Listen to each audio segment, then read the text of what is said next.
Hello everyone, welcome to my channel. तो आइए आज हम बात करते हैं एक नई डिजीज की जो कि हमारी यूनिट 2 से ही है। तो इसका नाम है कॉन्स्टिपेशंस। ठीक है, तो कॉन्स्टिपेशंस होता क्या? कॉन्स्टिपेशन से refer to stool force become harder and more difficulty to pass it occur whence bowel movements become difficult और लेस फ्रीक्वेंट।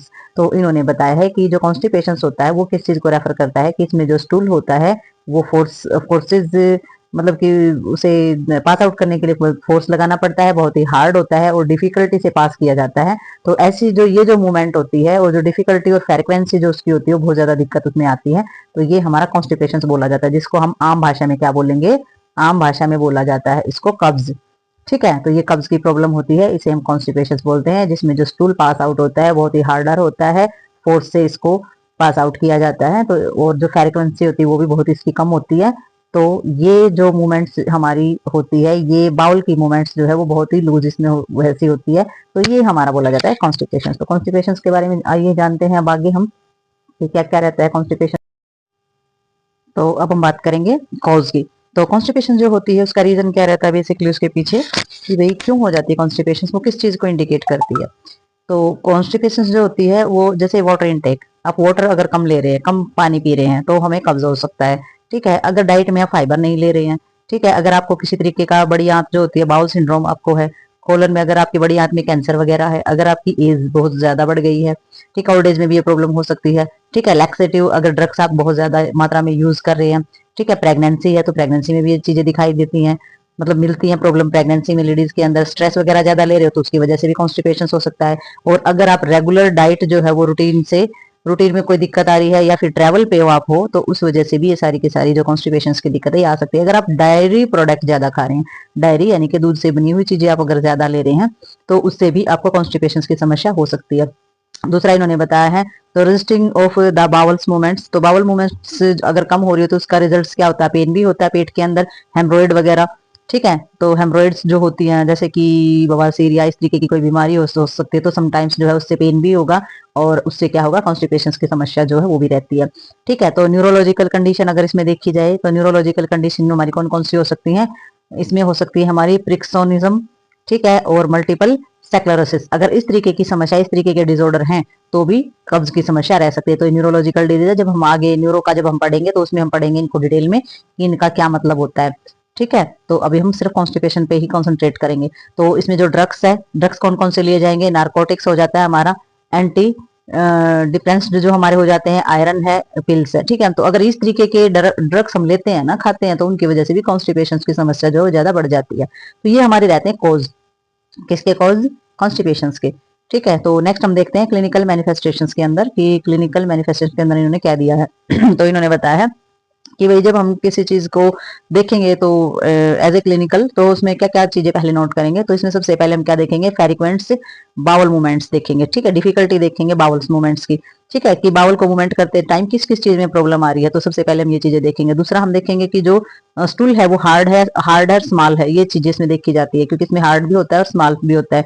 ठीक है, दूसरा एब्डोमिनल पेन देखा जाएगा कि भाई जब स्टूल पास आउट किया जा रहा है तो कितना पेन हो रहा है। ठीक है, मसल्स के अंदर कितना पेन हमारा हो रहा है, एब्डोमिनल फुलनेस, पेट जो है भरा भरा सा रहता है। ठीक है, तो नेक्स्ट इसमें देखेंगे वोमिटिंग वगैरह भी इसमें आ सकती हैं और इसमें अनकंप्लीट बाउल मूवमेंट्स भी हो सकती है। तो ये सारे के सारे क्लिनिकल मैनिफेस्टेशन के अंदर ये चीजें देखी जाती हैं हमारी बेसिकली। तो हमारा जो कॉन्स्टिपेशन होता है उसमें सबसे पहले अगर कोज पे ध्यान दिया जाए तो इसकी समस्या आएगी नहीं, लेकिन अगर ये रेगुलर चलती है तो ये बहुत सारी बीमारियां जो है वो क्रिएट कर सकती है। ठीक है, तो आइए जानते हैं कॉन्स्टिपेशन के बारे में। तो इसमें हम देखेंगे जो हमारा डायग्नोस्टिक जो एवोल्यूशन होता है भाई, उसके अंदर हम देखेंगे इन्होंने कौन कौन सी चीजें दी हैं। ठीक है, तो इन्होंने सबसे पहले बताया studies look of the observation of the colonoscopy. तो वो तो हम कराते ही हैं, उसमें देखा जाता है कि भी किस चीज में प्रॉब्लम आ रही है, चीजों को ठीक करने के लिए, ट्रीटमेंटल चीजों को आगे बढ़ाने के लिए चीजें होती हैं। प्रोवाइड किया जाता है लैक्सेटिव यानी कि कब्ज को खत्म करने के लिए, और लिक्विड जो वहां पर होता है वो भेजने के लिए, या फिर सॉफ्ट करने के लिए स्टूल को सॉफ्टनर भी दिए जाते हैं। लैक्सेटिव होता है दस्त लगने की दवाइयां देना, दस्त लगना इन द सेंस कि अगर किसी को कॉन्स्टिपेशन है तो वो आसानी से स्टूल पास आउट कर सकता है। ठीक है, मिल्क की बनी हुई चीजें, या फिर हमारी जो और भी ड्रग्स हैं जैसे कि इसमें दे रखा है बीसा कॉन्डल्स दे रखा है। तो ये जो ड्रग्स होते हैं किस लिए दिए जाते हैं? ये स्टूल को सॉफ्ट करके पास आउट कराने के लिए दिए जाते हैं। तो इन्होंने बताया है कि जितना आप पानी पी रहे हो, drink 2 and 4 extra glass of water a day, आप जितना भी पानी पी रहे हो उससे 2 या 4 ग्लास आपने ज्यादा ही पानी पीना है दिन में, ठीक है। और आपने क्या करना है, आपने warm liquid specially in morning, आपने सुबह जब आप उठते हो तो आपने गर्म पानी पीना है, तो वो बहुत ज्यादा जरूरी होता है स्टूल पास आउट करने के लिए और कॉन्स्टिपेशन को कम करने के लिए। नेक्स्ट इन्होंने बोला है जो डाइट है वो एज वेल बैलेंस डाइट होनी चाहिए। तो जो बैलेंस डाइट होगी तो वह कौन सी होती है, इसमें फाइबर होना चाहिए, ठीक है। जो गुड सोर्सेज होते हैं मेरे फाइबर के, जैसे फ्रूट है, वेजिटेबल्स है, ठीक है, लेगन्स है। तो हमारे लेगमन्स में क्या होता है, लेगमन्स होते हैं हमारी बीज वाली चीज, जैसे कि हमारी सेम की फली है, मटर की फली है, ठीक है। तो ये हमारी चीजें उसके अंदर आ जाती है। होल्स ग्रेन्स जो हमारे अनाज वगैरह है, या ब्रेड है, सेरेलक है, तो इस तरीके की चीजें लेनी चाहिए हमारी। इस तरीके की जो हमारी चीजें होती हैं वो क्या करेंगी, हमारी कॉन्स्टिपेशन को कम करने में सहायक करेंगी, और कॉन्स्टिपेशन को कम भी करेंगे, स्टूल पास आउट भी फिर अच्छे से हो पाएगा, ठीक है। तो नेक्स्ट जो है वो हमारा आ जाता है मैनेजमेंट ऑफ कॉन्स्टिपेशन। तो कॉन्स्टिपेशन में मैनेजमेंट कौन कौन सी करेंगे, तो मैनेजमेंट में फिर से वही चीजें आ जाती हैं कि भाई आपने ये तो चीजें जो ऊपर थी ये तो हमारी सोर्सेज थे इनके कि भाई हमारा जो डायग्नोस थे वो थे, ये अब मैनेजमेंट में आ जाता है कॉन्स्टिपेशन की। तो इसमें भी यही चीजें बताई गई हैं। तो कि इसमें जो फ्लूइड होता है, सबसे पहले ड्रिंक जो है, ड्रिंक की जो चीजें हैं वो सारी की सारी बढ़ानी है। तो इसमें हम देखेंगे कि भाई मैनेजमेंट में अनस्वेटेड होना चाहिए, पसीना कम आना, जिसमें कैफीन कम हो, जो फ्लूइड है like water of the hydrate body, जो हमारी बॉडी को हाइड्रेट रख सके, यानी कि हमारी बॉडी के अंदर पानी के कंटेंट को बनाए रख सके, ठीक है। और फाइबर वाला फूड जो है ज्यादा इंटेक करना चाहिए, और जो कंजप्स करना है अल्कोहल वगैरह है या कैफीन है, ये बहुत ही कम मात्रा में एजप्शन करना चाहिए, क्योंकि ये डिहाइड्रेशन के कारण बन जाते हैं, ठीक है। और लैक्सेटिव जब लेने हैं, लैक्सेटिव यानी कि जो दवाई होती है दस्त लगवाने वाली या कब्ज को कम करने वाली, तो वो प्रिस्क्राइब करे, यानी कि डॉक्टर के बताने पर ही लेनी चाहिए। तो जो डॉक्टर करे वही, जो प्रिस्क्राइब करे वही आपने लेनी है, ठीक है। और अगर आपको फील हो रहा है बाउल्स की मूवमेंट जो है, आप अगर आपको कुछ ज्यादा मूवमेंट्स फील हो रही है या कुछ अनइजी फील हो रहा है, तो आप डिले नहीं करेंगे उस चीज में, जल्द से जल्द आप उसका ट्रीटमेंट कराएंगे। और आप जो है अपनी मॉडरेट करते रहेंगे अपनी एक्सरसाइज हर वीक के अंदर। और आपने प्रोबायोटिक डाइट पे ऐड करनी है अपने खाने में। प्रोबायोटिक डाइट होती है जिसमें माइक्रो ऑर्गेनिज्म जो हमारी बॉडी के लिए बहुत अच्छे होते हैं और हमारी बॉडी में जाकर के फायदा करते हैं, और हमारे जो खाना खाते हैं उसको भी डाइजेस्ट कराने में हेल्प करते हैं। तो वो हमारी क्या हो जाते हैं, प्रोबायोटिक डाइट के अंदर वो चीजें हमारी आ जाती है। तो कॉन्स्टिपेशन को कम करने के लिए, उसकी प्रिवेंशन के लिए, उसकी मैनेजमेंट, उसके डायग्नोसिस जो चीजें हैं वो सारी की सारी हमने इसमें पढ़ी है। तो कॉन्स्टिपेशन जो है वो आम समस्या मानी जाती है, बट अगर हो जाती है तो बहुत सारी बीमारियां जो है इसकी वजह से हो जाती हैं। तो बहुत सारी बीमारियों की जड़ है। तो पेट को साफ करने के लिए और पेट को साफ रखने के लिए जो ड्रग्स दिए गए हैं हमारे, जैसे ये दिया गया है इसमें मेनली लैक्सेटिक जो ड्रग्स दिया गया है। लैक्सेटिव जो ड्रग्स होता है ये आम जो है मिलता है, और ये जो ड्रग्स होता है ये किस लिए होता है, पेट साफ करने के लिए ही दिया जाता है नॉर्मली, ठीक है। तो ये आपका कॉन्स्टिपेशन की जो प्रॉब्लम होती है इसे आप आसानी से ही अपनी चीजों को ध्यान में रखकर या अपनी रूटीन को सुधार करके आप इसको ठीक रख सकते हैं। तो ये कॉन्स्टिपेशन का जो आपका पूरा का पूरा जो टॉपिक था, जिसमें जितनी भी चीजें थी वो सारी कंप्लीट हो गई हैं। तो आइए देखते हैं अब नेक्स्ट डिजीज में क्या रहता है। ये डिजीज है भाई हमारी डाइजोफिनिया। तो डाइजोफिनिया में क्या होता है, इसकी डेफिनेशन दी हुई है। पहले जो डेफिनेशन है, it means feeling of the breathlessness और breathing difficulty due to respiratory और हार्ट डिजीज। तो इन्होंने बताया कि डाइजोफिनिया हमारी ऐसी कंडीशन होती है, डाइजोफिनिया बोला किसे जाता है, सांस लेने में जब कष्ट होता है, सांस लेने में डिफिकल्टी होती है, प्रॉब्लम क्रिएट होती है, तो वो जो कंडीशन होती है वो हमारी बोली जाती है डाइजोफिनिया, ठीक है। तो डाइजोफिनिया के अंदर होता क्या है, इसमें बताया कि फीलिंग्स जो हमारी फीलिंग होती है, ब्रेथलेसनेस हो जाए, भी सांस लेने में दिक्कत होना है, जो ब्रीदिंग है वो डिफिकल्टी हो जाए ब्रीदिंग के अंदर, तो रेस्पिरेटरी हार्ट डिजीज की कोई प्रॉब्लम हो जाती है, तो वो जो हमारी कंडीशन होती है वो हमारी क्या बोली जाती है, डाइजोफिनिया।